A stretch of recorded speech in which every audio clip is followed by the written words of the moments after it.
तो करियर के स्टार्टिंग में या डिप्लोमा पास करके जस्ट कॉलेज से निकलते हो, उस टाइम आपके लिए रेज्यूमे बनाना एक बहुत ही ज़्यादा डिफिकल्ट टास्क हो जाता है, क्योंकि आपको पता नहीं रहता है क्या फॉर्मेट होना चाहिए, क्या उसमें लिखना है, क्या उसमें नहीं लिखना है, तो बहुत ही ज़्यादा कंफ्यूजिंग हो जाता है। तो आज के इस पर्टिकुलर वीडियो में हम लोग वही बात करने वाले हैं कि एक फ्रेशर डिप्लोमा इंजीनियर जो कि अभी अभी कॉलेज से निकला हुआ है वो अपने रेज्यूमे कैसे बना सकते हैं। साथ ही साथ आपको इस वीडियो में एक टेम्पलेट भी मिल जाएगा जो कि बिल्कुल ही फ्री रहेगा, जिसको आप कस्टमाइज कर सकते हैं और उस रेज्यूमे में अपना नाम, डिटेल्स और एजुकेशन क्वालिफिकेशन जो भी आपको फिल करना है वो फिलअप कर सकते हैं। पहले से पूरा फॉर्मेट बना हो रहेगा, बस आपको अपना डिटेल चेंज करना है। तो वीडियो में आगे बढ़ने से पहले मैं सबसे पहले आपको रेज्यूमे दिखा देता हूँ कि आपको दिखने कैसे वाला है। तो ये पहला रेज्यूमे है जिसमें कि ये जो जिन्होंने 10th के बाद डिप्लोमा किया है उनके लिए है। इसमें शुरुआत में आप देख सकते हैं जैसे कि नाम लिखा है और उसके नाम के बाद फिर आप जिस भी रोल के लिए अप्लाई कर रहे हो वो आप लिख सकते हो। उसके बाद फिर आपका कॉन्टैक्ट इन्फॉर्मेशन आ जाता है। उसके बाद फिर आपका प्रोफाइल समरी आ जाता है। वीडियो में आगे भी मैं आपको बताने वाला हूँ कि आप एआई के हेल्प से अपना कैसे रेज्यूमे को बहुत ही अच्छे तरीके से बना सकते हो, क्योंकि बहुत लोगों को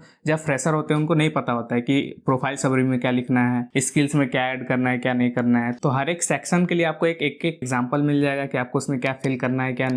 उसके बाद फिर प्रोफाइल समरी आपको कैसे लिखना है उसके लिए भी मैं आपको बता दूंगा कि अगर आपको लिखने नहीं आ रहा है कि प्रोफाइल समरी में क्या क्या लिखना है, उसका भी उपाय आपको इस वीडियो में आगे चल के मिल जाएगा कि आप एआई के हेल्प से अपना प्रोफाइल समरी कैसे लिख सकते हो। उसके बाद फिर आपका एजुकेशन क्वालिफिकेशन आ जाता है, जो भी आपका एजुकेशन डिटेल्स है वो आप डाल देना। तो ये 10th वालों के लिए है, तो इसमें 10th के लिए सिर्फ मेट्रिकुलेशन और डिप्लोमा दिया हुआ। उसी तरह मैंने 12th वालों के लिए भी बना दिया है, जिसमें कि मैंने एजुकेशन में और इंक्लूड कर दिया इंटरमीडिएट भी, ताकि आपको टेम्पलेट को ज्यादा एडिट करना ना पड़े, क्योंकि बहुत लोग जो न्यू है जो कैनवा यूज नहीं किए उनके लिए हो सकता है थोड़ा प्रॉब्लम आए टेम्पलेट एडिट करने के लिए। इसलिए मैंने पहले से ये बना के रख दिया। जो लोग 12th किए हुए वो सेकंड वाले टेम्पलेट में जाके अपना एडिट कर सकते हैं और अपना रेज्यूमे बना सकते हैं। उसके बाद एक थर्ड रेज्यूमे का टेम्पलेट भी है, जिसमें कि जो मल्टीपल ट्रेनिंग्स किए होंगे या फिर जो लोग मल्टीपल प्रोजेक्ट्स किए होंगे और वो चाहते हैं कि वो उनका जो प्रोजेक्ट्स है उनको इंक्लूड कर सकते हैं। तो इस टेम्पलेट में मैंने क्या किया है कि एजुकेशन डिटेल मैंने साइड में कर दिया है और फोकस किया है ट्रेनिंग और प्रोजेक्ट्स में। तो ज्यादातर लोग को 10th वाला और 12th वाला ही काम आने वाला है, जो लोग 10th करके डिप्लोमा कर रहे हैं या फिर जो लोग 12th करके डिप्लोमा कर रहे हैं, तो वो फर्स्ट और सेकंड टेम्पलेट में उनका हो जाएगा। अब बात करते हैं कि ये टेम्पलेट आपको मिलने कैसे वाला है। तो टेम्पलेट के लिए सिंपली आपको पहले गूगल क्रोम में जाना है। डायरेक्टली आपको क्रोम में जाना और सर्च करना है डिप्लोमा फ्रेशर रिज्यूमे पॉलिटेक्निक वाले। ये सर्च करते ही सबसे पहले आपको लिंक आएगा पॉलिटेक्निक वाले का। तो इसका नाम जो है resume for fresher diploma engineers plus Canva templates, ये इस नाम का आपको एक पोस्ट मिलेगा, उसमें आपको जाना है। फिर वहाँ पे आपको सारा डिटेल्स मिल जाएगा, सारा एग्जाम्पल्स आपको मिल जाएगा अलग अलग ब्रांचेस का। मैंने ट्राई किया है कि मैकेनिकल, इलेक्ट्रिकल और सिविल ब्रांच का देने का। बाकी अगर आपको कोई और ब्रांच है फिर भी आप वो एग्जाम्पल कि आप मतलब थोड़ा समझ सकते हो कि उसमें आपको फिल क्या करना है। तो यहाँ पे टेबल ऑफ कंटेंट्स आपको दिख जाएगा। अगर किसी भी सेक्शन में आपको जाना है डायरेक्टली कि उस सेक्शन में क्या ऐड करना है, तो यहाँ टेबल ऑफ कंटेंट्स में जाके आप देख सकते हो। कैनवा टेम्पलेट जो है सबसे पहले आपको मिल जाएगा। यहाँ पे जो एक बटन है resume template for fresher diploma engineer, इस पर आपको क्लिक करना है। क्लिक करते ही आपका टेम्पलेट ओपन हो जाएगा। ये टेम्पलेट ओपन करने के लिए आपको कैनवा इंस्टॉल करके रखना है अपने फोन में, या फिर आपका अगर आप लैपटॉप यूज कर रहे हो तो आपका वेबसाइट में ही ओपन हो जाएगा। ध्यान रखना है कि आपको वहाँ अपना अकाउंट क्रिएट कर लेना, जो कि बिल्कुल ही फ्री है। अगर नहीं किए होगे तो कर लेना, उसके बाद इसको क्लिक करना ताकि मतलब बीच में फिर आपको अकाउंट क्रिएट करना ना पड़े। उसके बाद जैसे इसको आप ओपन करोगे वैसे ही आपको फिर इस टेम्पलेट को आप एडिट नहीं कर पाओगे इसमें, क्योंकि आपको सिर्फ व्यू का परमिशन मिला है। जैसे कि आप इस पर क्लिक करोगे तो इसमें व्यू का परमिशन मिला है, एडिटिंग का नहीं मिला हुआ। कोई चेंजेस आप इसमें नहीं कर सकते।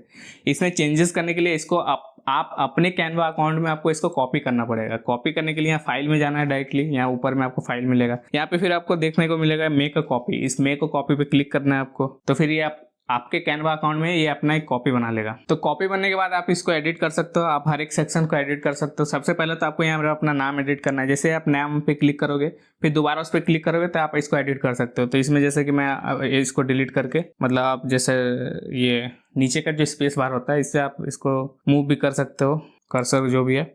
उसके बाद फिर आप ऐसे ये कैपिटल में सेट है, फिर भी आप नाम जो है कैपिटल में फिल कर देना। आकाश, जैसे कि लिख देता है आकाश कुमार हो गया। वैसे ही आप अपने यहाँ पे रोल जो है उसके हिसाब से उसको एडिट कर लेना। कॉन्टैक्ट इन्फॉर्मेशन अपने एडिट कर लेना। कॉन्टैक्ट इन्फॉर्मेशन में जैसे कि आप बहुत लोगों के पास लिंक्डइन अकाउंट नहीं होगा, उनको नहीं देना रहेगा। फोन नंबर तो कंपलसरी है, ईमेल भी आपको देना ही पड़ेगा, सिटी फिर अपना डाल देना। उसके लिंक्डइन अकाउंट जो है वो बहुत लोगों के पास नहीं होगा, उनको नहीं देना रहेगा, या फिर बहुत लोगों को दूसरा अकाउंट देना रहेगा। कोई प्रोजेक्ट्स ऐसे डाल के रखे हो, कोई इंस्टाग्राम और फेसबुक अकाउंट मत दे देना। मतलब ऐसा ही अकाउंट देना जहाँ पे आप अपना काम शेयर किए हो। वो ज्यादातर लोग लिंक्डइन अकाउंट थोड़ा प्रोफेशनल होता है तो वो लोग बहुत कोई शेयर करते हैं। या फिर अगर आपका कहीं पोर्टफोलियो बना हुआ है प्लेटफॉर्म पे तो उसका लिंक दे सकते हो। जैसे कंप्यूटर साइंस या डिजाइन से रिलेटेड बहुत सारा जो अप्लाई करते हैं जॉब के लिए, वो लोग अपना पोर्टफोलियो बना के रखते हैं, तो वो लोग अपने यहाँ पे लिंक डाल सकते हो।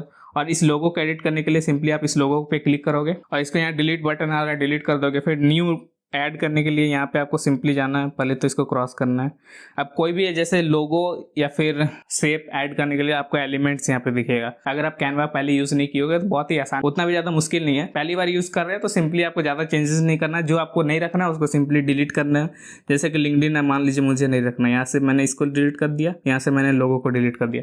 अब ध्यान रखना है कि जैसे बहुत सारा लॉक किया रहेगा, जैसे इसको मैं अभी लॉक कर देता हूँ, तो अगर लॉक किया हो तो इसको आप मूव भी नहीं कर सकते हो, डिलीट भी नहीं कर सकते हो। तो उसके लिए आपको पहले इसको अनलॉक करना पड़ेगा। अनलॉक हो गया ये, उसके बाद इसको डिलीट कर दिया मैंने, जैसे डिलीट हो गया। उसके बाद आ जाते हैं प्रोफाइल समरी पे। प्रोफाइल समरी कैसे बनाना है, तो प्रोफाइल समरी के लिए अगर आप लिख सकते हो अपने से क्या इंक्लूड करना है क्या नहीं, तो आप लिख लेना। अगर जिनको मुश्किल है इसको करने में, जिनको प्रॉब्लम आता हो, तो वो सिंपली वापस से अपना पॉलिटेक्निक वाले में जो आप पोस्ट ओपन किए थे स्टार्टिंग में, जहां से आपको लिंक मिला, वहां पे आपको जाना है। टेबल ऑफ कंटेंट्स में आपको मिल जाएगा प्रोफाइल समरी, सेकंड नंबर पे। सेकंड नंबर पे प्रोफाइल समरी आ गया। वहां पे आपको एक एआई प्रॉम्प्ट मिलेगा जो कि आपको कॉपी करना है, उसको चैट जीपीटी में ले जाकर पेस्ट कर देना है। ये हो गया। चैट जीपीटी आपको ओपन करना है। इसका चैट जीपीटी वेबसाइट भी आप ओपन कर सकते हो और ऐप भी इंस्टॉल करके कर सकते हो, दोनों ही है। और ये भी बिल्कुल फ्री है। यहाँ पे आप पेस्ट कर दिए। पेस्ट करने के बाद मतलब सेंड नहीं कर देना, यहाँ पे थोड़ा आपको एडिट करना है। जैसे कि right 2-3 sentence profile summary for diploma. उसके बाद अपना यहाँ पे ब्रांच लिख देना है। जैसे कि मेरा फॉर एग्जाम्पल मैं लिख देता हूँ मैकेनिकल। देन आपको फिर उसके बाद फिर आपको यहाँ पे इंडस्ट्री का नाम लिखना है कि कौन सा इंडस्ट्री। अगर स्टील इंडस्ट्री, कंस्ट्रक्शन इंडस्ट्री है तो कंस्ट्रक्शन, या फिर डायरेक्टली आप पूरा कंपनी का नाम भी लिख सकते हो। जैसे कि मैं यहाँ पे लिख देता हूँ AMNS इंडिया लिख देता हूँ। उसके बाद फिर आपको अपना रेलेवेंट स्किल लिखना है। जो भी ब्रांच से हो, जैसे मैकेनिकल से हो तो मैकेनिकल में आपको कौन कौन से स्किल्स है, या फिर कौन कौन सा सॉफ्टवेयर सीखे हुए, या फिर अपना मतलब जो मेन कोर पेपर्स होता है उसमें कुछ स्किल्स ऐसा अपने टीचर से या फिर जो भी आपके कॉलेज में सीनियर्स होंगे उनसे पूछ लेना। जो भी प्रोफेसर होंगे वो उनसे पूछ लेना क्या क्या स्किल सीखना चाहिए क्या नहीं मैकेनिकल इंजीनियर्स को। तो मतलब जो भी ब्रांच है आपका उसके अकॉर्डिंग क्या क्या स्किल्स आपको आना चाहिए वो सब पता कर लेना, वो सब सीख लेना। उसके बाद यहाँ पे इंक्लूड कर देना। जैसे कि अगर सॉफ्टवेयर का लिखना होगा तो ऑटोकैड जैसे मैं लिख देता हूँ यहाँ पे। स्पेलिंग कोई गलत होता है तो उतना कोई दिक्कत नहीं है, बाद में जाके चैट जीपीटी सही कर देगा, उतना भी दिक्कत नहीं होने वाला है। उसके बाद और भी अगर जैसे MS ऑफिस, एक्सेल ऐसा। उसके बाद लास्ट में आपको लिखना है मेंशन डिजायर्ड जॉब फील्ड। जो भी आपको जॉब रोल या फिर जॉब फील्ड के लिए आप जिसमें अप्लाई करने जा रहे हो वो लिख देना। जैसे कि इसमें मैं लिख देता हूँ डिप्लोमा इंजीनियर ट्रेनिंग। उसके बाद यहाँ पे आपको सेंड कर देना है। जैसे कि ये 2-3 लाइन्स मतलब हो गया है। अगर आपको ये बड़ा लगे तो मतलब जैसे कि मैं इसको कॉपी कर लेता हूँ, अभी कॉपी कर लिया। उसके बाद फिर यहाँ पे कैनवा में गया। कैनवा में फिर अपना प्रोफाइल समरी एडिट करना है आपको। डबल इसको सेलेक्ट ऑल करना है, फिर पेस्ट कर देना है। सिंपली आपका पेस्ट हो गया यहाँ पे। अगर आपका बहुत ही ज़्यादा बड़ा हो जाए तो इसको वापस से चैट जीपीटी में जाना, इसको लिख देना मेक इट लिटिल शॉर्टर, तो ये और छोटा करके उसको आपको दे देगा। जैसा फिर उसके बाद अगर आपको और उसमें कुछ चेंजेस करना हो तो वो कर लेना। उसके बाद फिर आ जाता है आपका स्किल्स का सेक्शन। स्किल्स में अगर आप कंफ्यूज हो क्या क्या ऐड करना है क्या नहीं, तो आप गूगल में सिंपली सर्च कर सकते हो कि स्किल्स फॉर मैकेनिकल इंजीनियर्स, मतलब technical skills for mechanical engineers, technical skills for civil engineers, ऐसा करके। वैसे सिविल, इलेक्ट्रिकल और मैकेनिकल का मैंने पॉलिटेक्निक वाले वेबसाइट पे डाल दिया था, जो कि आप वापस से टेबल ऑफ कंटेंट्स में जाओगे, वहाँ पे आपको स्किल्स का सेक्शन मिलेगा। स्किल्स का सेक्शन में जाओगे तो हार्ड स्किल्स जो कि आपका टेक्निकल स्किल्स है, जो कि आपका ब्रांच और सॉफ्टवेयर जो आपको सीखना है उससे रिलेटेड होगा। उसका सॉफ्ट स्किल में आपका कम्युनिकेशन स्किल्स और बिहेवियर से रिलेटेड जो भी स्किल्स है वो सब रहेगा। तो आप यहाँ पे कुछ एग्जाम्पल्स भी दिए हुए हैं, उसको आप देख सकते हो, जैसे कम्युनिकेशन, टीम वर्क, और सबका थोड़ा डिस्क्रिप्शन भी दिया हो ताकि आप मतलब पढ़ने के बाद आपको पता चल जाएगा किस स्किल में क्या क्या क्वालिटीज होता है। तो वो सब क्वालिटीज अगर आपके अंदर है तो आप वो स्किल लिख देना। जैसे कि लीडरशिप है तो लीडरशिप में क्या है कि कोई भी ग्रुप या प्रोजेक्ट्स को, टीम को लीड करना है इफेक्टिवली। जैसे कम्युनिकेशन है तो कम्युनिकेशन में कोई भी अपना आइडियाज जो है वो बहुत ही अच्छी तरीके से वर्बली एक्सप्रेस करना कि सामने वाले को आप जो सोच रहे हो वो समझ में आ जाए पूरी तरीके से। उसके बाद फिर टीम वर्क है तो कोई भी प्रोजेक्ट्स या फिर कोई भी टास्क मिलता है तो उसमें आप अलग अलग टीम के साथ कोलैबोरेट करके अपना काम करते हो मिलके, तो जैसे वो टीम वर्क हो गया। मतलब आपको स्किल लगता है कि आपके अंदर वो खूबी है तो उसको इंक्लूड कर देना। पहले आपको हार्ड स्किल करना है, जैसे टेम्पलेट में हम जाते हैं तो स्किल्स में सबसे ऊपर में सबसे पहले तो आपको 2-3 हार्ड स्किल इंक्लूड करना है। 1-2 सॉफ्टवेयर आप इंक्लूड कर देना, 1-2 सब्जेक्ट रिलेटेड अगर आपको कुछ है आपका ब्रांच से तो वो इंक्लूड कर देना।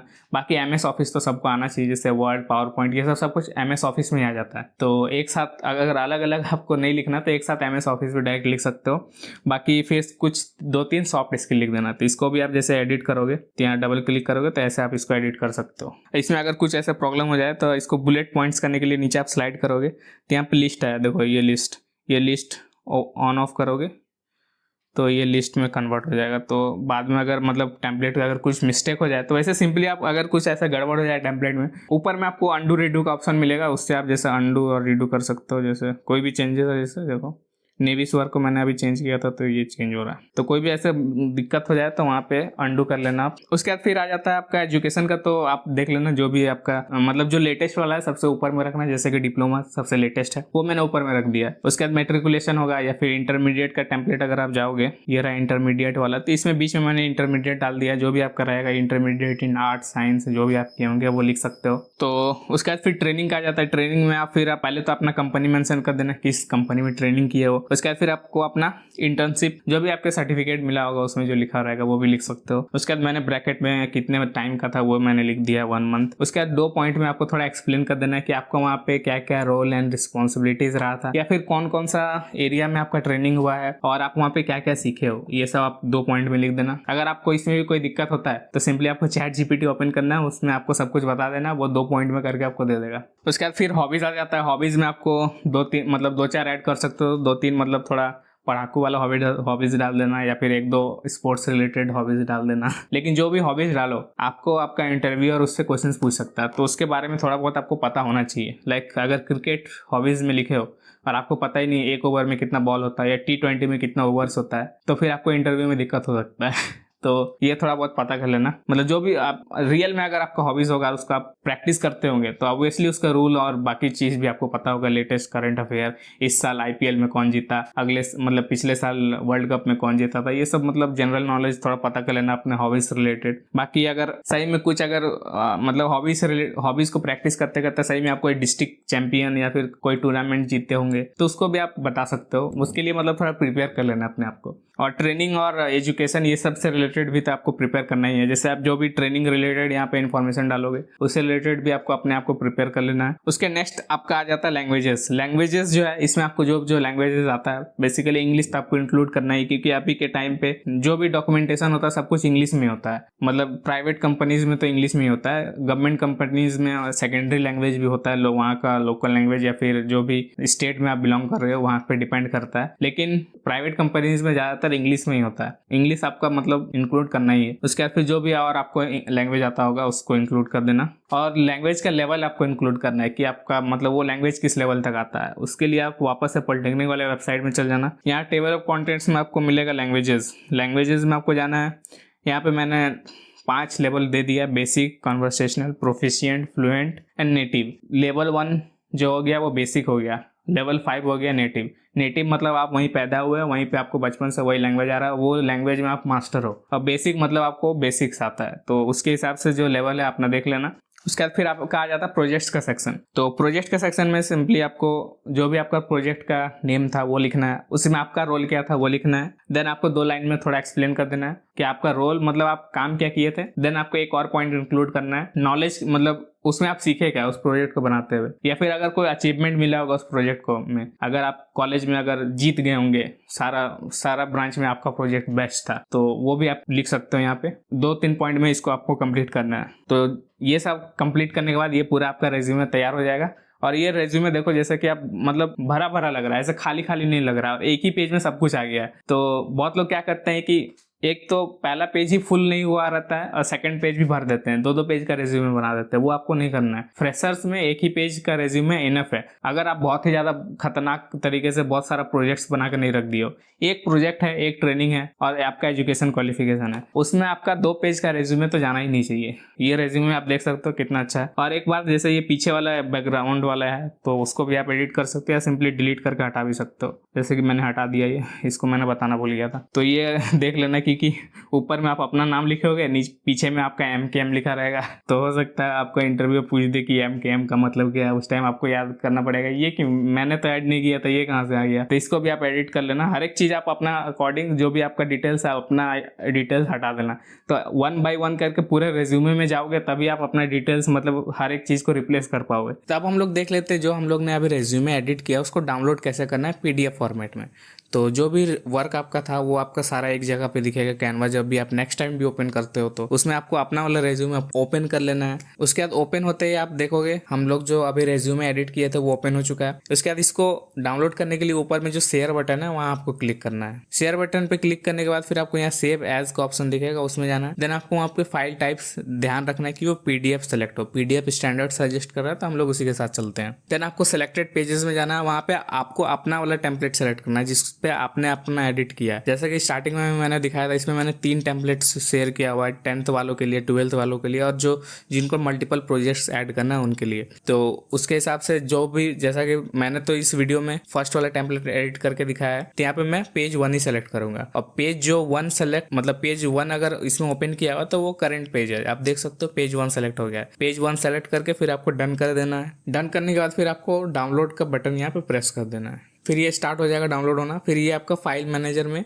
डाउनलोड का फोल्डर रहेगा, उसके अंदर एक कैनवा का फोल्डर रहेगा, वहाँ पे डाउनलोड हो जाएगा। और अगर आप वेब ब्राउजर यूज कर रहे थे कैनवा ओपन करके, चाहे वो टैब हो या फिर स्मार्टफोन या लैपटॉप हो, तो वेब ब्राउजर से अगर डाउनलोड करोगे तो फिर आपको डाउनलोड करते टाइम वो डाउनलोड फोल्डर में डायरेक्ट मिल जाएगा, या फिर डाउनलोड करते टाइम आप जिस भी फोल्डर में सेव कर रहे हो वहाँ आपको मिल जाएगा। ओपन कर लिया। अगर आप कोई फोन यूज कर रहे हो तो फाइल मैनेजर में आपको मिल जाएगा। फाइल मैनेजर में इंटरनल स्टोरेज में जाना है आपको, वहाँ पे डाउनलोड फोल्डर मिलेगा आपको। डाउनलोड फोल्डर के अंदर आपको कैनवा फोल्डर मिलेगा। देन आपको वहाँ पे रेज्यूमे मिल जाएगा। वहाँ पे अपना देख लेना, जो लेटेस्ट वाला रहेगा उसको ओपन कर लेना है। तो जैसा कि देख सकते हो ये लेटेस्ट वाला था जिसको मैंने अभी एडिट किया था, ये ओपन हो चुका है। तो रेज्यूमे का लिंक वापस से आपको टेम्पलेट का लिंक मैंने दिखा दिया, पॉलिटेक्निक वाले वेबसाइट में आपको मिल जाएगा, जिसका लिंक आपको यहाँ पे आ रहा होगा, वहाँ पे क्लिक करके आप जा सकते हो। तो मैं मिलूंगा आपसे नेक्स्ट वीडियो में, तब तक के लिए bye bye and take care.